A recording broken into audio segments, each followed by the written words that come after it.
Bonjour, notre intervention aujourd'hui est intitulée La signification philosophique du vivant. La problématique est la suivante. Quelle est la spécificité du vivant? Quelles sont ses caractéristiques? Comment en rendre compte?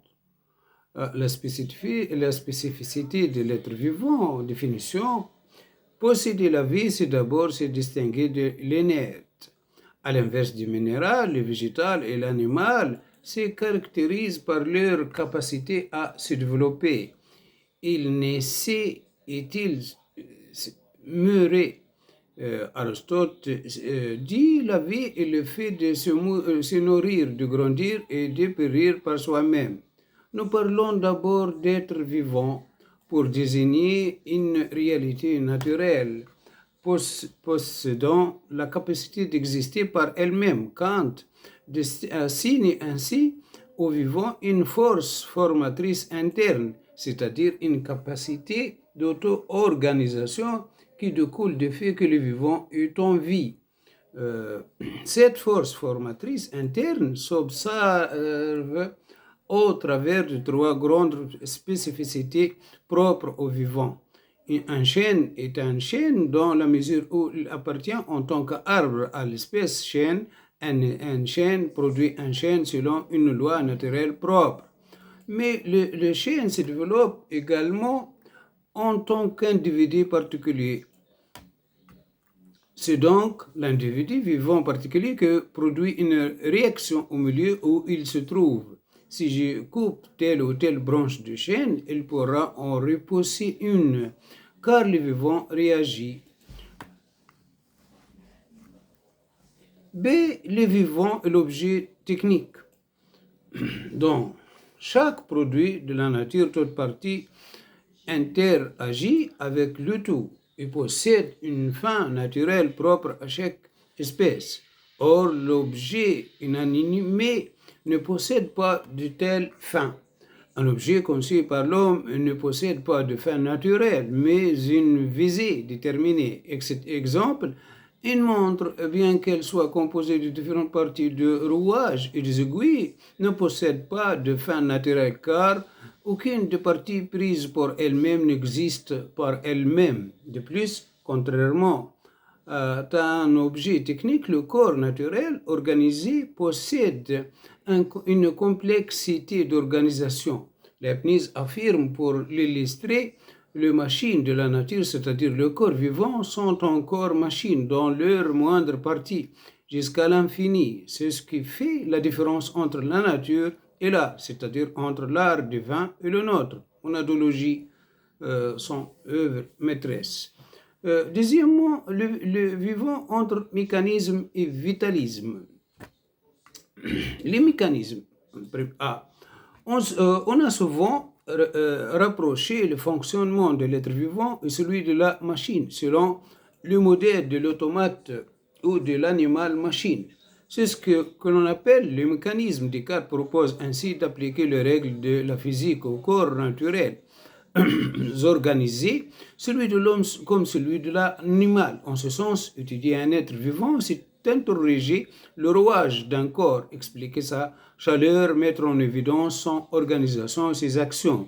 On pourrait alors comprendre le corps d'un animal sur le modèle d'un automate ou d'une machine, dans la mesure où les lois de la physique et de la mécanique suffisaient à comprendre à la fois la formation et le fonctionnement de l'organisme. Descartes utilise ainsi au début du traité de l'homme une comparaison entre l'homme et une machine de terre dont les différents éléments sont comparables à une horloge ou à une fontaine.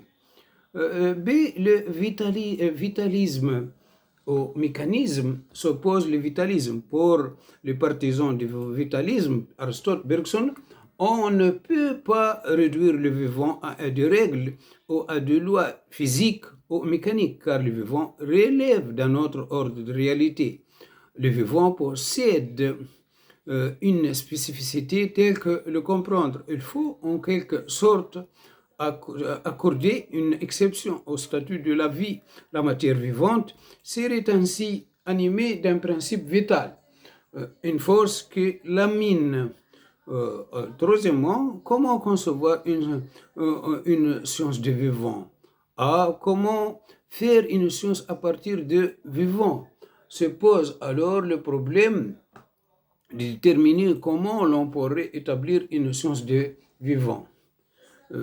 Contrairement à la physique ou aux mathématiques, dont les objets peuvent être distinctement définis, la biologie étudie une manière animée sans cesse en changement et en réaction avec son milieu. Elle semble donc relever d'une certaine exception. C'est la raison pour laquelle le vivant semble exclure toute règle générale, car il est par essence marqué d'une originalité irréductible. Canguilhem soutient ainsi que l'intelligence ne peut s'appliquer à la vie qu'en reconnaissant l'originalité de la vie. La pensée du vivant doit tenir du vivant l'idée du vivant avec l'exemple de horizon traversant le route. Canguilhem montre que le vivant qui est l'horizon ne poursuit pas la route construite par deux hommes comme construite par et pour deux hommes, car elle lui étrangère, elle n'appartient pas à son monde de hérisson. Pour établir une science de vivant, il pourrait être nécessaire, comme dans toute science, de penser en termes de méthode. Or, s'agissant du vivant, la méthode est précisément ce qui pose problème. Par un boutade, Canguilhem fait remarquer, nous soupçonnons que pour faire des mathématiques, il nous suffirait d'être anges. Mais pour faire de la biologie, même avec l'aide de l'intelligence, nous avons besoin parfois de nous sentir bêtes. Autrement dit, il faut d'abord refuser d'appliquer des concepts figés au vivant des faits de son caractère unique. Deuxièmement, le vivant et les exceptions.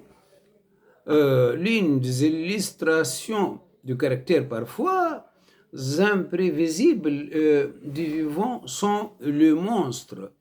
Ambroise Paré, chirurgien et anatomiste français, a été l'un des premiers à tenter de comprendre les causes qui menaient à la naissance du monstre.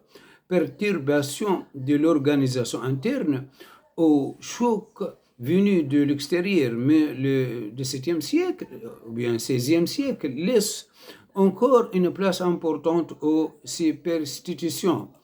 Ce n'est qu'au XVIIe et XVIIIe siècle que l'on affine la connaissance de l'origine de monstres. Diderot, notamment, t'invite à faire par la pensée ce que la nature fait quelquefois lorsque elle produit des monstres. Autrement dit, à concevoir que la nature peut parfois faire varier le vivant selon des modalités inattendues, car il n'y a pas de finalité dans la nature. D'où la question du respect que l'on doit au vivant.